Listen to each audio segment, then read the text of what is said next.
Hello, good evening, everyone. I know that this side of campus is foreign to humanities people, so I suspect there will be some professors lingering, sauntering in from that side a little bit late. My name is Liza Oliver. I'm the director of the Pluralism Initiative and associate professor of art history, and thank you for joining us this evening. So tonight's roundtable is on a taboo, if not overtly ridiculed topic of discussion in the sciences: UFOs, or UAPs, unidentified aerospace phenomena. So what better forum to take up a taboo and derided topic than with the Pluralism Initiative? I would like to just get right into introducing our speakers. Greg Eghigian is professor of history, and perhaps you can nod your hand when I call on you since you're not in alphabetical order, is professor of history and bioethics at Penn State University. His research in the history of science includes anomalies and anomalous experiences, and he's the author of several books, including After the Flying Saucers Came, A Global History of the UFO Phenomenon, just out this year with Oxford University Press. Kimberly Engels is associate professor of philosophy at Molloy University, whose research focuses on many things, including a moral philosophy of NBC's sitcom The Good Place. But for the purposes of this panel, she also considers the philosophy of anomalies and is currently working on a book-length project about humans who have had anomalous experiences related to UAP and the implications of these experiences for ethics and human consciousness. Kevin Knuth is professor of physics at SUNY Albany. He's a theoretical physicist who works on foundational questions at the intersection of Bayesian statistics. Did I pronounce that correctly? Okay, this is letting you know how far out of my league I am. Information theory and fundamental physics. He has also made important contributions to fields as diverse as exoplanetary astronomy and neuroscience. And lastly, Beatriz Villarroel is assistant professor of astronomy at the Nordic Institute for Theoretical Physics of Stockholm University. She leads the Vanishing and Appearing Sources during the Century of Observation, or VASCO project, and the ExoPro project, the latter aiming to find and locate extraterrestrial artifacts in the solar system. She is also involved with OSETI, or the Optical Search for Extraterrestrial Intelligence, which searches for extrasolar pulses of laser light in or near the visible portion of the light spectrum. And lastly, tonight's discussion will be moderated by our own Wesley Anders Waters, Associate Professor of Astronomy and Whitehead Associate Professor of Critical Thought. Wes is a planetary scientist who studies surface processes on Mars and the Moon.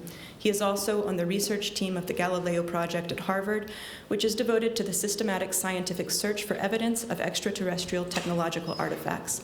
Please join me in welcoming our panelists.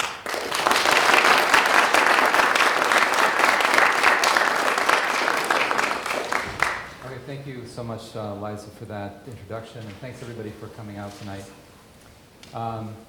So UFOs have been a lot in the news since 2017, when the New York Times broke the story about a secret Pentagon program that was supposedly investigating UFO encounters. Many high-ranking government officials have lately called attention to UFOs as a flight safety risk, a military threat, and as having potentially an exotic origin. For one of many examples, former Director of National Intelligence John Ratcliffe said in 2021 that UFOs have demonstrated, quote, technologies that we don't have, and frankly, that we're not capable of defending against, end quote. He said that U.S. intelligence analysts had high confidence that foreign adversaries were not behind the famous Tic Tac UFO incident in 2004, which we may talk about tonight, and confirmed that, quote, there are a lot more sightings than have been made public. Similar sentiments have been expressed by former President Barack Obama, former CIA head John Brennan, the former chief administrator of NOAA, the National Oceanic and Atmospheric Administration, Dr. Timothy Gallaudet, and many members of Congress, including members of the Gang of Eight, among others. There have been 2 public congressional hearings about this topic in the past 2 weeks. The government's All-Domain Anomaly Resolution Office, or AARO, which is specifically tasked with investigating UFOs, has been careful to say repeatedly that they have found, quote, no verifiable evidence of extraterrestrial technology, end quote. Last week, the director of this office, Dr. John Kozlowski, said that his group is investigating what he called very anomalous objects. Quote, there are interesting cases that I, with my physics and engineering background and time in the intelligence community, do not understand, and I don't know anybody else who understands, end quote. And so what are UFOs? Well, we're unlikely to get to the bottom of that tonight. But a key question for us is the following one. Is there enough substance here to suggest that scholars and scientists should become involved investigating these phenomena? What is there to study about UFOs as a technological or natural phenomenon, as well as a social phenomenon? So once again, thank you very much to our panelists for being here tonight. And Greg, why don't we start with you? Where does the term UFO come from, and how has the way we refer to this phenomenon, how has it evolved over time? All right, yeah, sure. The term UFO wasn't the first term of choice when this sort of came onto the scene, this idea that not only strange objects in the sky were being seen, but this association of them with extraterrestrial visitors. This is a phenomenon that starts after World War II, specifically around 1947. And the original term that was used for them was flying saucers, which we've all probably have heard about. Flying saucers, the terminology of flying saucers emerged for a variety of reasons. Mostly it involved the media. And the Air Force, the US Air Force, began investigating these phenomena. By the early 1950s, the Air Force and the officials responsible for looking into this phenomenon were very unhappy with the term flying saucer. It seemed to have a lot of bias associated with it. It seemed they were very uncomfortable with it. So what they turned to was a term that had been circulating already in conversations they'd been having in the late 40s, unidentified flying objects, UFOs. They felt that this was going to be more generic, more open to real investigation, and it didn't sort of color one's perspective on it right from the beginning. The problem UFO had, though, is it didn't solve the problem. There were two problems that became very apparent very quickly. One was that the UFO, like flying saucer, was being adopted by the media. And by it being adopted by the media, it was also being adopted by the general public. And so one of the initial problems and really challenges for analysts was the fact that anything that anyone saw in the sky that wasn't familiar to them was put into the box UFO. And so the media, for instance, would in fact call things UFOs that probably wouldn't be understood by most analysts to be fit the category of something anomalous. So on one hand, it became this kind of catch-all, a really vague kind of term. The other issue that happened with UFO, though very quickly around 1950, was the development of a group of people, writers, who began to theorize or speculate that these things were from outer space, that they were invented by extraterrestrials and that the government knew this. That is an idea that really crystallizes around 1950. And so there, the concept got anchored into a very concrete idea. As some anthropologists have put it, UFO quickly became not just a concept, not just a thing, it became a theory all at once. And that has always sort of hounded and haunted the UFO label. And it's why people now today, in more recent years, have adopted this new language, unidentified anomalous phenomena, which is seen as a way of trying to steer clear of what's considered to be a lot of history that really weighs this other term, UFO, down. UFO reports, and this is a question for Beatriz, turn out to be uninteresting. And what do these uninteresting UFOs usually turn out to be? So if we look at UFOs, or UAPs as defined today, it's a dumping category in many ways. And so there are these societies that are looking at the number of reports. For example, the French GEPAN, they have been looking at the statistics of UAPs and how many of these are real UAPs, which means like real anomalies, versus how many of them are just things that are difficult to classify. For example, they concluded that it was something around 40% of all the cases that people report to them, they cannot say what it is, but mostly because they don't have enough data. The data is too bad, the measurements are too bad, and only maybe 1 or 2% of all the cases that are reported are actually interesting or anomalous in some way. And the rest of the things, what are those? Well, that can be misidentifications of various sorts. Weather phenomena, airplanes, Venus and Jupiter, and the most classical things that people can confuse on the sky. Yeah, okay, so, and as you just mentioned, so we've learned about UFOs from the testimony of eyewitnesses, and what you just cited was a study that looked at a really large number of these cases and ones that had been resolved, and so there have been many such studies that find that there's this small fraction, this residuum that's actually interesting. But for much of the time, for most of the last 8 decades, the center of the phenomenon has been communicated to the public and to the academic community and to the government through the sighting report, right? So what have we learned about UFOs from the testimony of witnesses, the encounter or sighting report?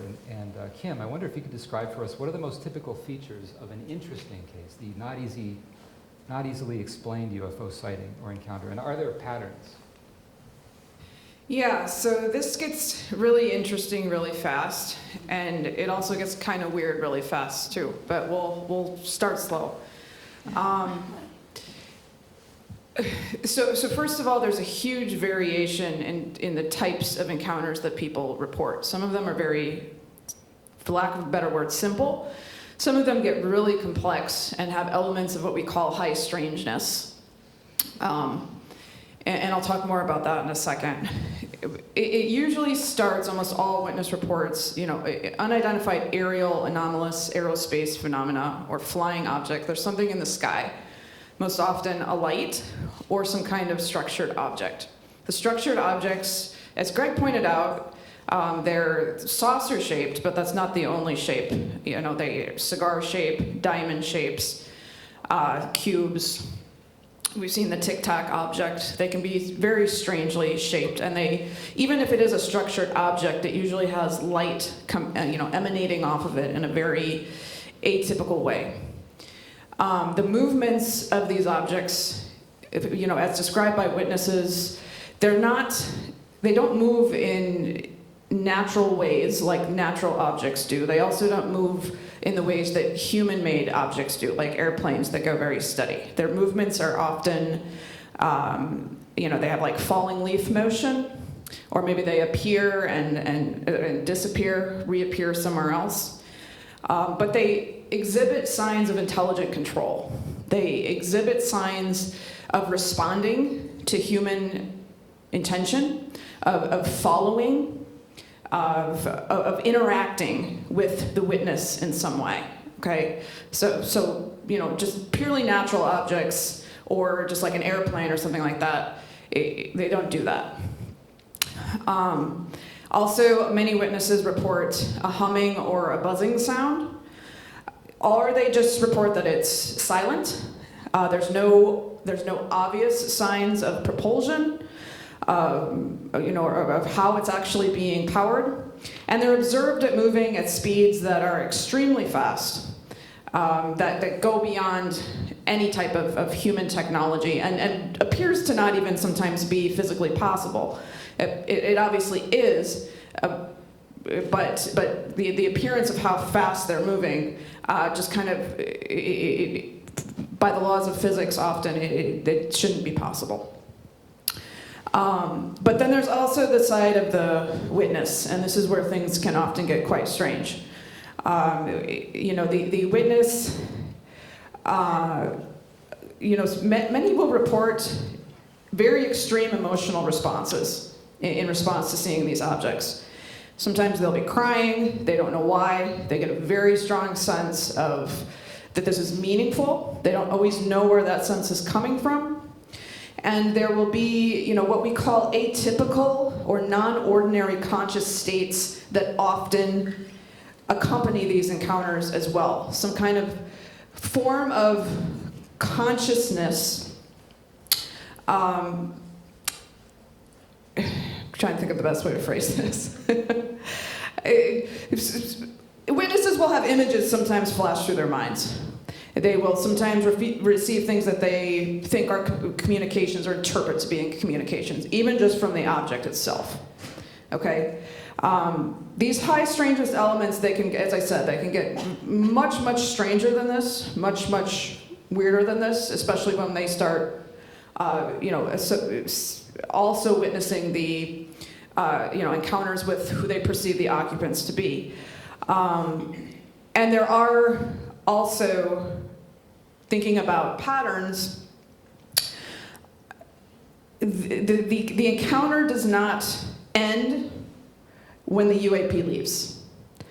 Often the witnesses in the aftermath start having anomalous experiences, ongoing anomalous experiences in their lives in the aftermath. They call it follow-on phenomena.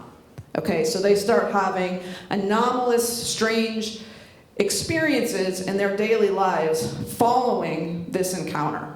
It can be very strange dreams. Even things as strange as poltergeist phenomena start showing up in these witnesses' lives in the aftermath. This is a pattern. And as strange as it is, it's part of the witness experience of these objects. And we can't, even if it makes us, I think, uncomfortable, we have to acknowledge that this is part of what people experience when they have these encounters with these UAP or UFOs. I'll stop there. What fraction of the cases, though, have this kind of component to it? Because lots of people will see an object at a distance, they'll see these kind of strange motions, right? What fraction of these sightings of the unusual and hard to explain or interesting cases have these other features that you mentioned? Wes, to be honest, I focus almost entirely on those cases, and I don't know what the actual, I can't give you a percentage of. The cases that I focus on are ones that are very anomalous and very strange, and that have those high strangeness elements. Do I know I'm sorry, if anybody else has a number of the percentage, I'm happy, but I spend my time exclusively on those cases. Right. Okay, thank you very much, Kim. All right, so Kevin, I wonder, can you give us an example of a well-documented, widely attested encounter, the kind of case that that convinces people to pay attention to this? Yeah, certainly. And I can't address your question, Kim, because I'm a physicist and I'm not focused on what witnesses see. I'm focused on the objects. So probably the most well-known case, prominent case, is the 2004 Nimitz encounter. It's one of the videos that was released by the Pentagon a few years ago, one of the 3 Navy videos of the tic-tac shaped objects. This started in, the Nimitz carrier group was stationed off the coast of San Diego, just south of Catalina Island, near Laguna Beach. And the radar operations were conducted on the USS Princeton there. And Senior Chief Kevin Day was the radar operator in charge of that. And starting in November of 2004, he started observing objects appearing on his radar at 80,000 feet. 80,000 feet is very high. It's about 3 times as high as an airplane flies, as jet airplanes fly, so very high. These objects would just appear on the radar at about 80,000 feet, just south of Catalina Island. And typically they would drop to about 28,000 feet and then head south very slowly, about 120 miles an hour. So at those altitudes, you have to fly fast to stay aloft if you're an airplane. So something flying at 100 miles an hour at 28,000 feet is unheard of. So these things were already anomalous. They're anomalously slow, which is interesting. And these things, he tracked them on radar for about 2 weeks total. They would appear in groups of 5 or 10, multiple times. Over the course of the 2 weeks, he tracked about 100 objects. And they were conducting exercises off the coast of Southern California, and they were training exercises. And at one point, they had already had 2 pilots in the air heading to the training area when they detected some of these objects moving into the training area. So these are unknown objects flying in the area where they're going to be doing some naval training. So this is a flight safety hazard. So they called off the exercises and re-vectored the pilots over to check these objects out. So it's often claimed by, skeptics will just flippantly say, well, the radar must have been malfunctioning. And it's an easy thing to say, except for the fact that the radar operator told the pilots where to go to see the objects, and they went there and actually saw them. So Commander Fravor was flying one of the planes, Alex Dietrich was flying the other, and they were directed to a site just south of Catalina Island to check out one of these objects. And when they arrived, they were at about 20,000 feet, and they saw roiling on the ocean waves below. And there was a white tic-tac shaped object, like a little candy, tic-tac candy, bouncing erratically. It was described as if it was bouncing, as if it was a ping pong ball bouncing inside a jar. It was moving very strangely. Again, these things don't move normally at all. So Alex Dietrich stayed high to maintain cover. They were unarmed because it was a training exercise, so they were nervous. And Commander Fravor starts dropping in to check out this object. And as he starts dropping and circling in to see this thing, the thing reorients and then starts coming up to meet him. And so the two were circling each other, and Commander Fravor decides to try to get close to it, so he tries to cut across the circle. And when he does this, the object flies across his nose, the nose of his plane, and shoots off into the distance and was gone in less than 2 seconds. So extremely fast, much faster. He described it as accelerating like it was a bullet shot out of a gun. Nothing at all like an airplane. And the object was tracked on radar by Senior Chief Day on the USS Princeton and went to a point 60 miles away and stopped there. And it turned out, strangely, that point was their meeting point for the training exercise. That was where the pilots were supposed to go for the training exercise. So the object actually went to that location. The probability of that is very, very small. It's 60 miles away. It's very strange. So at that point, the pilots decided they were low on fuel and headed back to the aircraft carrier. And in the meantime, they prepared another fighter plane, another F-18, with a infrared video, forward-looking infrared video called a FLIR camera, and they sent that plane out to photograph and video the object, and that's basically where the video comes from. So we know a lot about these objects from these descriptions. First, just the acceleration away from the pilot and disappearing in less than 2 seconds gives you a minimum acceleration of something like 100 Gs, which is very high. People can only handle about 10 Gs. Our aircraft can only handle about 13 to 15 Gs. Like the new F-35 fighters can handle 13.5 Gs before the wings rip off. So seeing one of these things accelerating at acceleration like that is really unheard of. And in fact, the objects would typically, as they're tracking south at 28,000 feet at 100 miles an hour, every now and then they would drop down to the sea surface and then come back up. And when they would do this drop, the drop from 28,000 feet to sea level would occur in 0.78 seconds. So again, that gives us some numbers to be able to calculate the accelerations there. So the minimum acceleration in that case is about 5,000 Gs, which is really unheard of. You don't expect anything to be able to survive that. I don't know, frankly, how you could do it. The top speed, so that minimum acceleration comes from assuming that it's accelerating to the midpoint and then decelerating the rest of the way at the same rate. That gives you a minimum acceleration. There's other ways to do it, but those accelerations would be higher, actually. So if you did it this way, then the midpoint speed comes out to be about 45,000 miles an hour. That is very close to the speed of the New Horizons probe, which flew past Pluto in 2015. That spacecraft, which is leaving the solar system right now, is traveling about 45,000 miles an hour. So these things travel at spacecraft speeds. We now have enough data to know that in some cases. And in fact, this was known back in the 1950s. Hermann Oberth, who was a father of modern rocketry, he was the mentor of Wernher von Braun. He gave a talk in 1954 on UFOs and mentioned that he had seen data from 50 radar measurements, more than 50 radar measurements, where they had measured speeds up to 19 kilometers a second, which is about 40,000 miles an hour. So, so it's been known for some time that these things travel at spacecraft speeds. So it's a very interesting case. The video is compelling.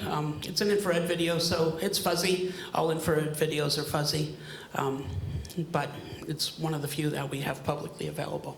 And to be clear, this object was described as kind of looking like a butane tank or like a Tic Tac, but it was, how big across was it? It's about 40 feet long, about the length of an F-18, about 15 feet in diameter, if you look at it nose on. Okay.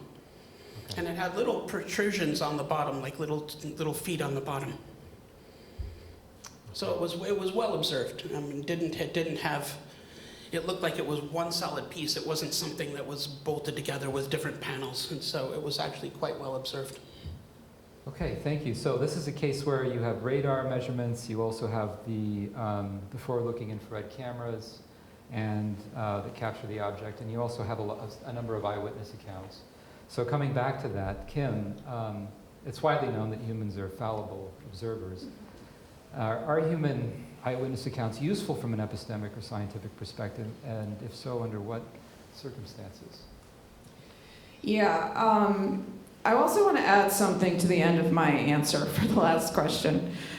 It's actually extremely difficult to know the percentages of people who have these types of encounters because a lot of it goes unreported. And in terms of especially like pilots and military personnel, if they were to admit that they were having incidents of high strangeness in the aftermath, they would essentially lose their pilot's license and their military careers. So I was just reflecting on that, and I think it's very difficult to know a percentage. To this question, which is related, yes, I do think witness testimony has immense, at least epistemic and philosophical value. And the use of witness testimony, or basically what is known as, subjectivity in science, it has a very interesting history.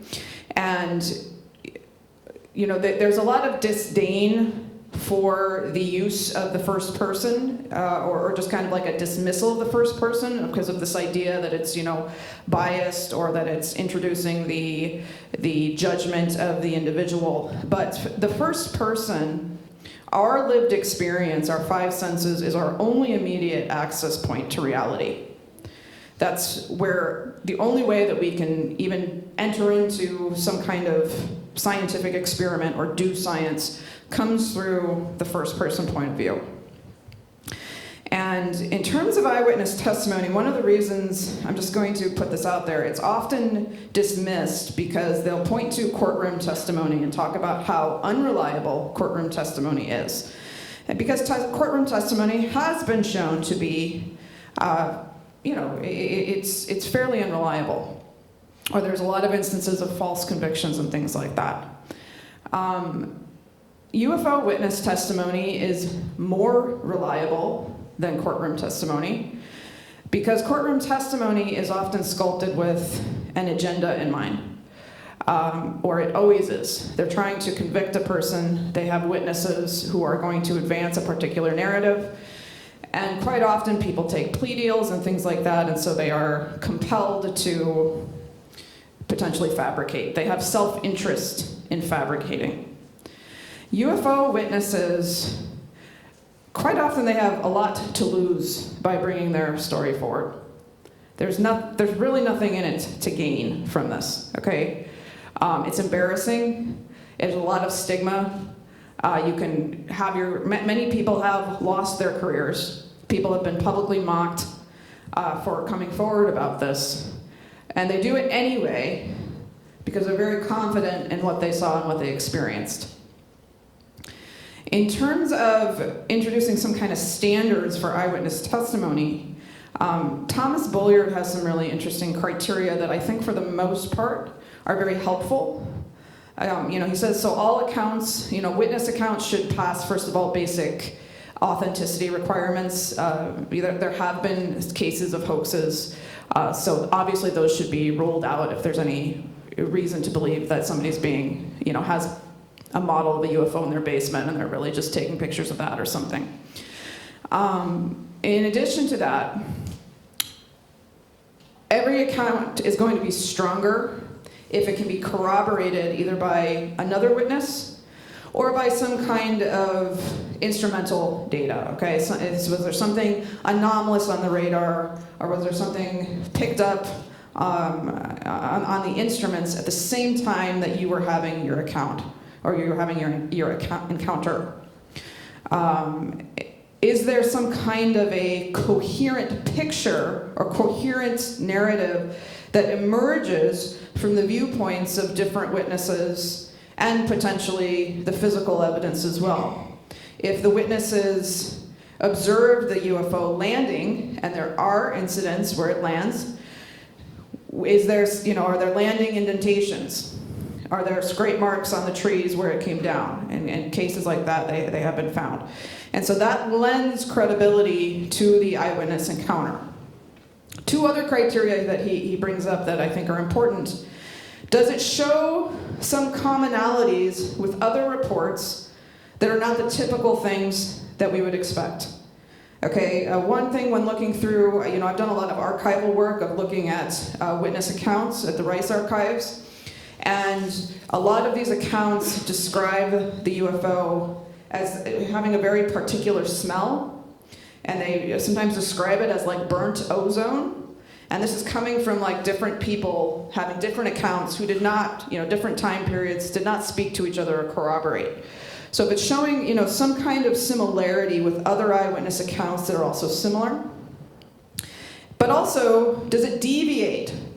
Does it deviate from our expectations in important ways? Does it just follow the very typical things that, the cultural expectations of what a UFO encounter would be?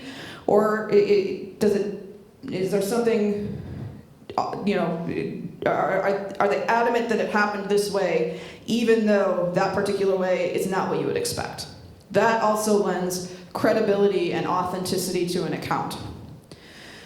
So for all of those reasons, and the more of those criteria that they meet, that the stronger of an eyewitness account is going to be. Now, that does not mean that I think that every account where it's just one person who saw it and there wasn't another witness and there wasn't an instrument is a fabricated account. I don't believe that at all. It's an account that we may not put as much weight on unless we have a lot of those same accounts, right? If we can show a lot of similarities between their accounts and others, then that starts to show a pattern, right? So this isn't to rule anybody out or say, again, that anybody is fabricating if they don't have other witnesses or there isn't some kind of instrumentation. It just lends to the authenticity, it lends to the credibility when those things are there. All right, thank you very much, Kim. And there's also the interesting question about for how long did the witness see the object, right? Fleeting events, one might misremember completely, but if you have 30 seconds to see something or a minute to see something, that is also something to watch out for sure. And there's instances where it hovered for almost an hour, Yes, right? right, exactly. And a lot of people saw it while it was hovering, Yes, and sometimes hundreds and sometimes even thousands of people. Absolutely. All right, so thank you very much. And then back to you, Greg, shifting gears a little bit. Let's talk a little bit about the history of these events. When and how did the modern UFO phenomenon begin? As I was talking about earlier, so I think we can date this pretty specifically. Certainly people want to take the question, of course, back in time to ancient civilizations and people seeing things in the sky. And I often get asked about, what about the Bible? And I get asked about paintings from the 16th century and things like that. You can have those discussions. There are lots and lots of issues that historians have with that kind of reading. But in any event, the thing that's, I think, critical is when we look at this from the perspective of a social scientist or a historian, we're interested in this as a social phenomenon. And as a social phenomenon, the key component parts of it are seeing things in the sky, suspected to be objects, real physical objects that are potentially from outer space, from some other civilization, right? That's basically the gist of it. And that is something that crystallized almost, not immediately, but very quickly after a sighting in the summer of 1947 by a private pilot by the name of Kenneth Arnold, who's flying around Mount Rainier in Washington State, his private plane, sees these 9 objects flying, he says in formation. At the time he described them as pan shaped.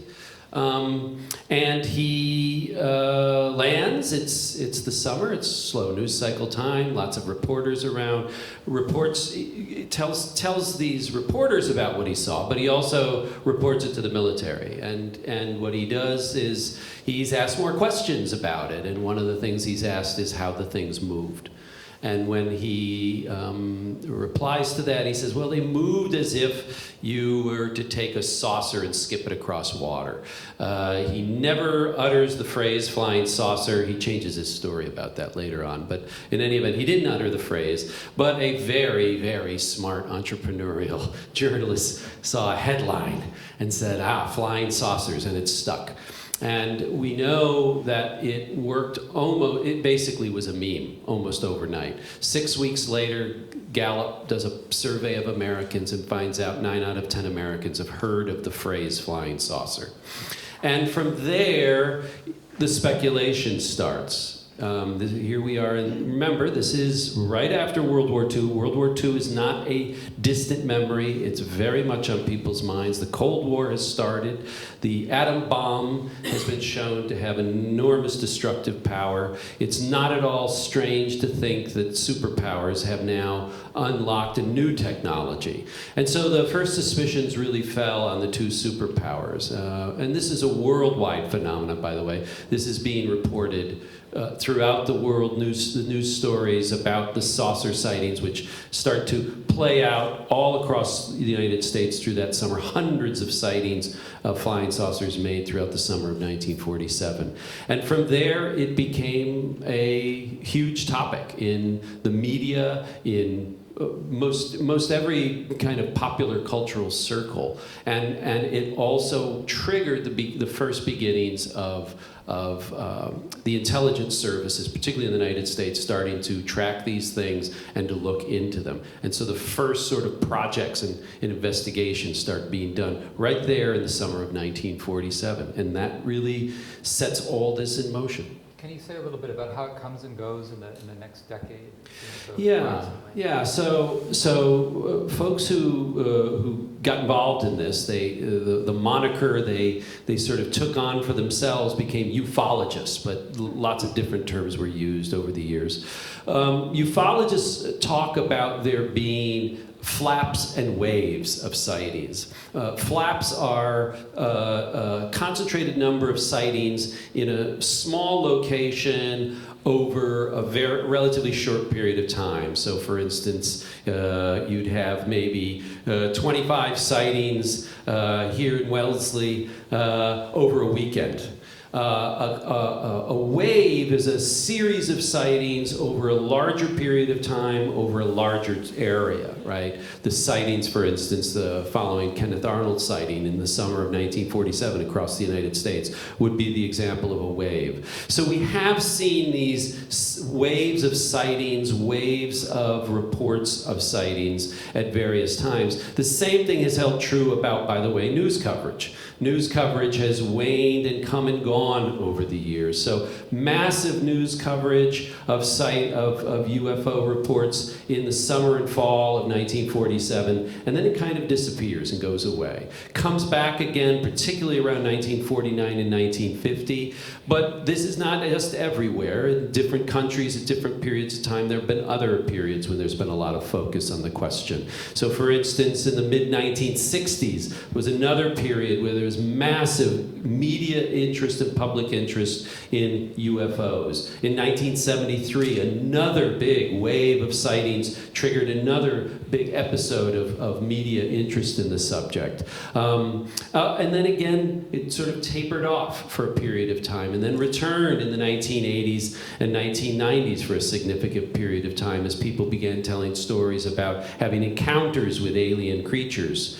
And then we got to the 2000 noughts into the early 2000 teens, and it all sort of tapered off. And a lot of people who've been around the block, who, when I talk to veteran ufologists, they all talk about those as very lean years when not a lot of people were interested or talking about it. And then, bam, 2017 comes into play, and here we are on your campus talking about UFOs. Beatriz, I wonder, so Greg has talked about how this was happening all over the place, but you are engaging with this in a Western European context. You're based in Stockholm. So I wonder if you could comment on the extent to which this is an international phenomenon. Well, the first thing I would like to say is that actually already in the 30s and the 40s in Sweden, we reported hundreds of ghost rockets. We would call them ghost rockets in those times, before using the flying saucer term, which I, by the way, love.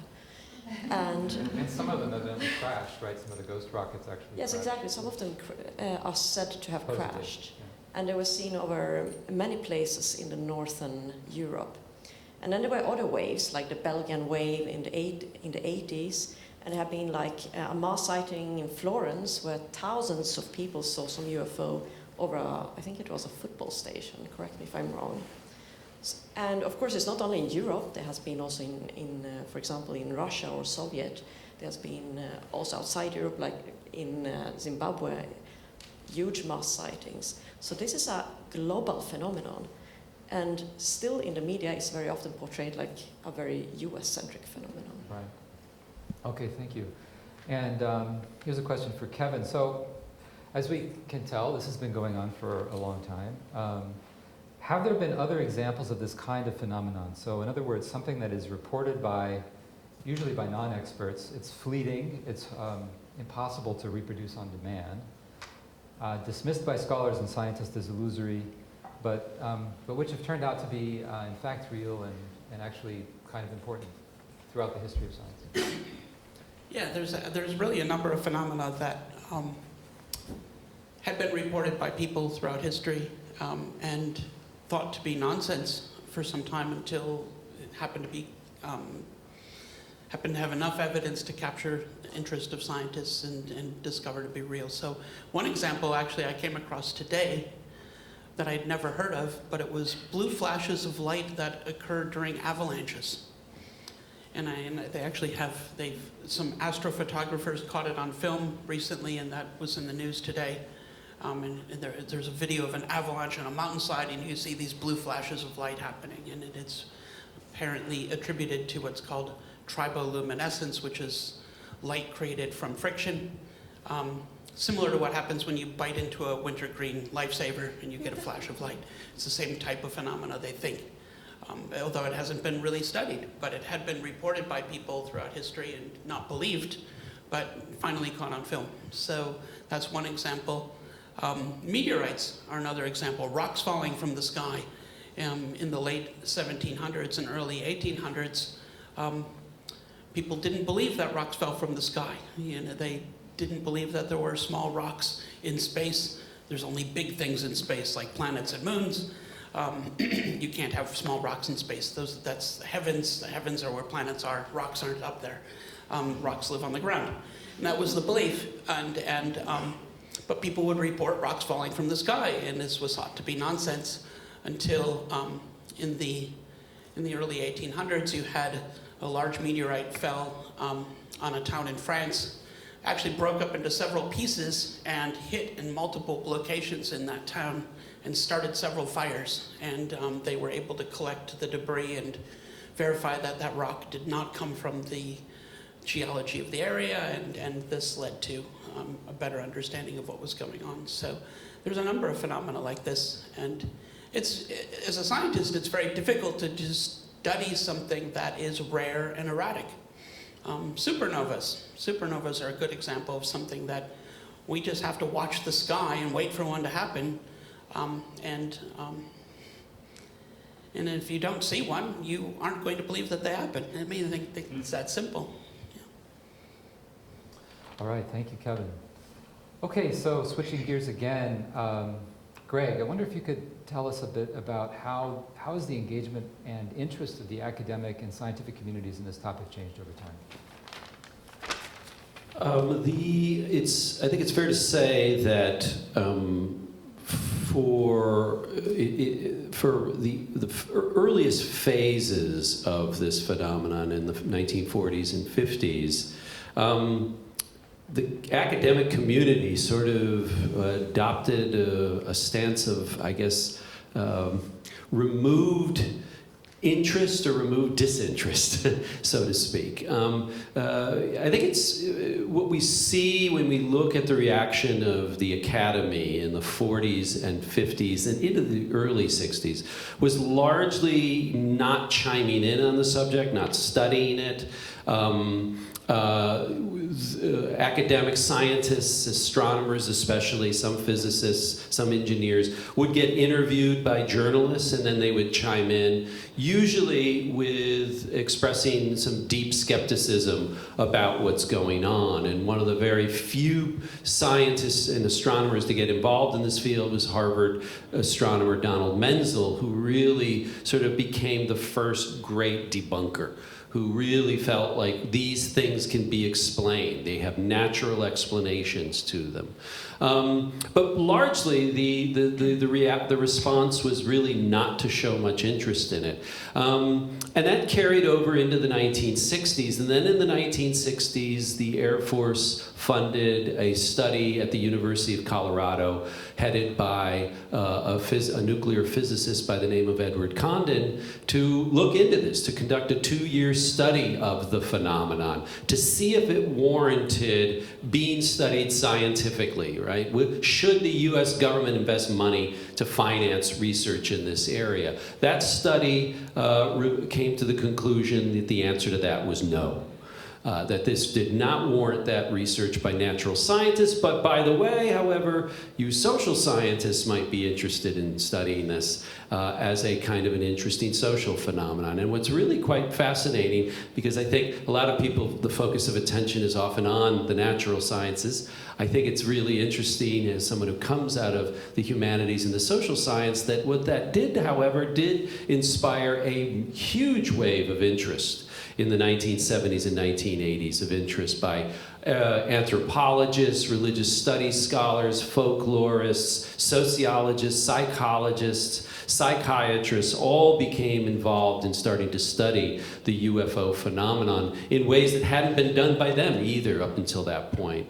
And so what we have seen then over the years, I would say, over the decades, has been, it's been an area that has been investigated, at times increasingly so, or to a large extent, within certain fields within the social sciences and humanities. But in general, the natural sciences have largely been happy to sort of stand on the sidelines about this issue.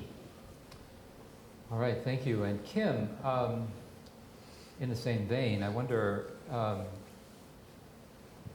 how do philosophers approach the UFO? How does I mean, we've heard a little bit about the social sciences, and we're going to get to the natural sciences in a minute.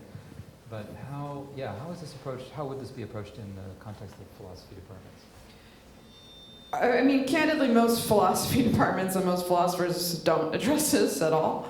But there's a handful who are addressing it because it actually is very philosophically rich. There's a lot of epistemic questions. You know, philosophy is concerned with epistemology, the question of what is knowledge, what does it mean to know something, and what is the relationship of the knower to the known. Those are open questions. Those are not subtle questions. And so the UFO puts our status as knowers and our standards and our criteria for establishing knowledge in question. There's also just a variety of ethical and metaphysical questions that emerge from this idea that we're interacting with an advanced non-human intelligence. There's all kinds of ethical questions that raises. My field, I work in a field of philosophy known as phenomenology, and this is a field of philosophy that takes the structure of conscious experience, first-person conscious experience, as our starting point for knowing reality, and very carefully examines what appears to an individual witness. What did people see? What did they hear? What did they form judgments about? What modalities did they receive this experience through? And what kind of patterns can we articulate in the ways that things appear? But also, how do they make meaning out of these situations? And what are the effects, the ongoing effects, of the lived experience of having a UFO encounter or an encounter of high strangeness in individual lives? And that's what gets really, really interesting to me. And also taking it one step further. So it's just, first of all, this question, how does the UFO appear in consciousness? What does it suggest about the nature of subjectivity and the nature of mind? And then asking the additional question, what does that suggest about the ultimate nature of reality itself? And the relationship of the knowing subject to that reality outside of the subject. So those are the questions that really interest me, and I think that are of interest to philosophers in general who are looking at this topic. All right, thank you, Kim. We'll move on now to the natural sciences. I'll preface this by reminding everyone of something that Carl Sagan was fond of saying, and I'm sure you've all heard many times. Extraordinary claims require extraordinary evidence, and he meant scientific evidence. On the other hand, an eminent philosopher, who shall remain unnamed, recently said to me that investigating the UFO question scientifically is an example of methodological naivete. Okay, personal communication. As a colleague of mine, a different colleague of mine has put it, nobody will take the topic seriously if we can't gather evidence, but we can't gather evidence if nobody takes it seriously. And so my question to Beatriz is, if we want to take it seriously and approach this scientifically, what are the main approaches to studying UAP from a scientific perspective? So there are different approaches that have been done and are being done. For example, I wouldn't call it entirely scientifically, but there has been, like when people have been working with studying UFO witness reports and collecting them, they have been applying the exclusion principle to try to say, is this something natural? Is it a bird? Is it a balloon? And they have been excluding all kinds of explanations. This has been done for many years, and in order to classify something as a UFO. However, today, as we are starting to work with it with astronomical techniques, another method that is much more powerful is, of course, exploratory-driven surveys.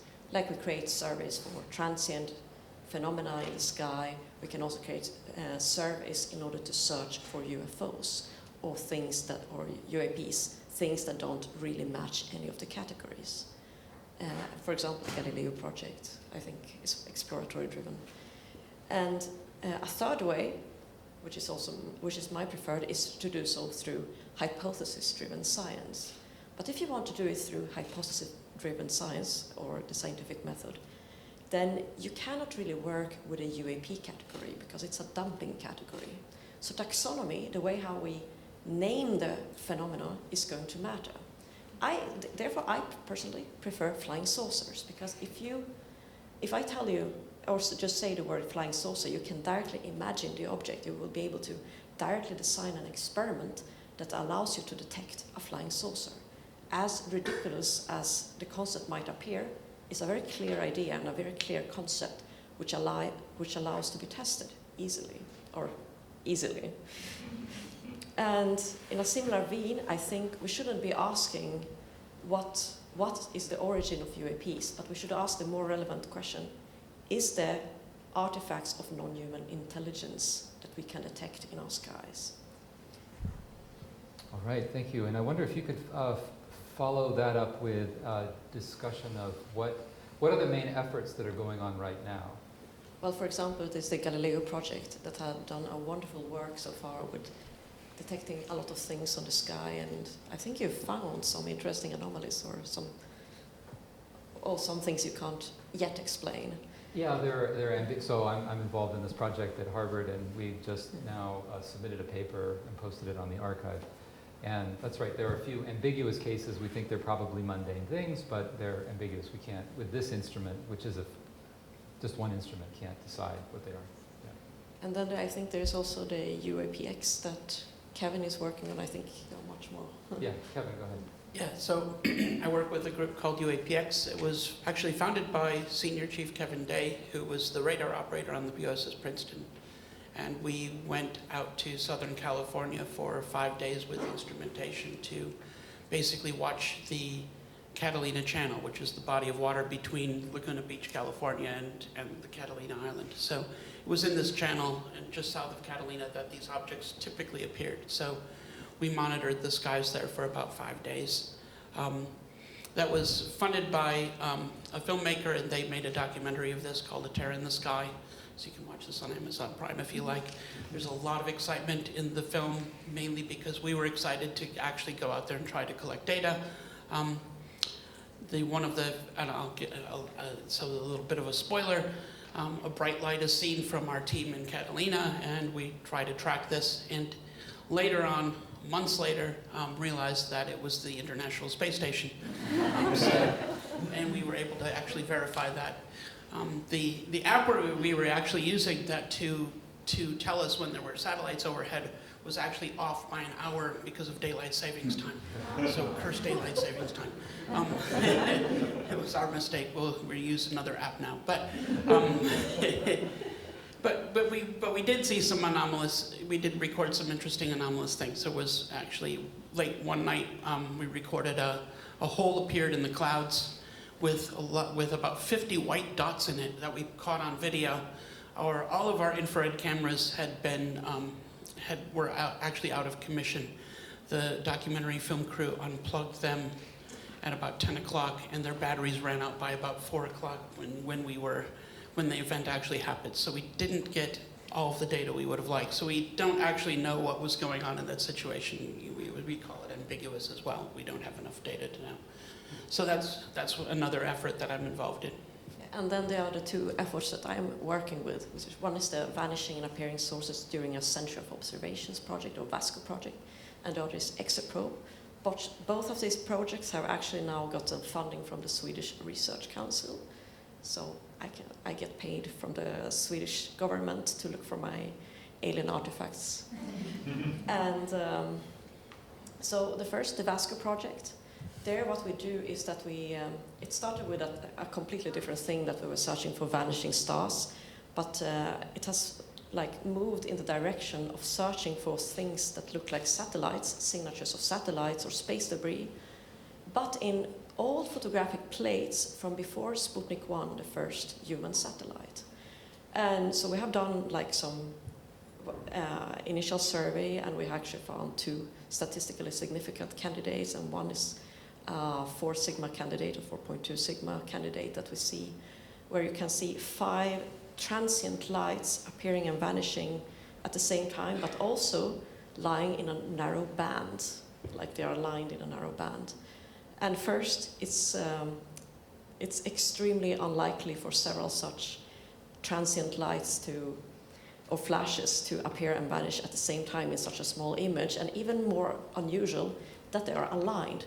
And to make it even worse, it coincides in time with the most famous UFO flap in Washington, D.C.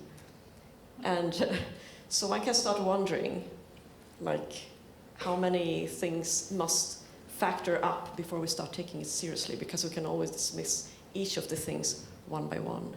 So for that reason, in order to argue with my stubborn colleagues, we also created ExoProbe, where we don't work anymore with all these old photographic plates, but we are going to try to set up a network of telescopes, half-meter telescopes, in New Mexico, each of them watching exactly the same spot of the sky as we do the survey, so that we can see if an eventual such fast flash happens on several of them, but also see if we can verify them in multiple telescopes at the same time so that one can't say that this is just some kind of optical illusion. And also having these telescopes separated by tens or hundreds of kilometers from each other so that we can get a parallax and triangulate and get the location of such an object. And even more, we are going to have a telescope that will even allow us to get a spectrum instantly of such an object or such a flash, so that we can say if it comes from solar reflection or if some kind of weird emission, because our goal is to detect, localize, verify such a transient associated with an ET probe, and actually to maybe localize it so well that you can go and bring it down to the Earth to study it. So that's how we work with it. Okay, I think we're done. So we're almost at 6:30. Thanks everybody for coming. And why don't we thank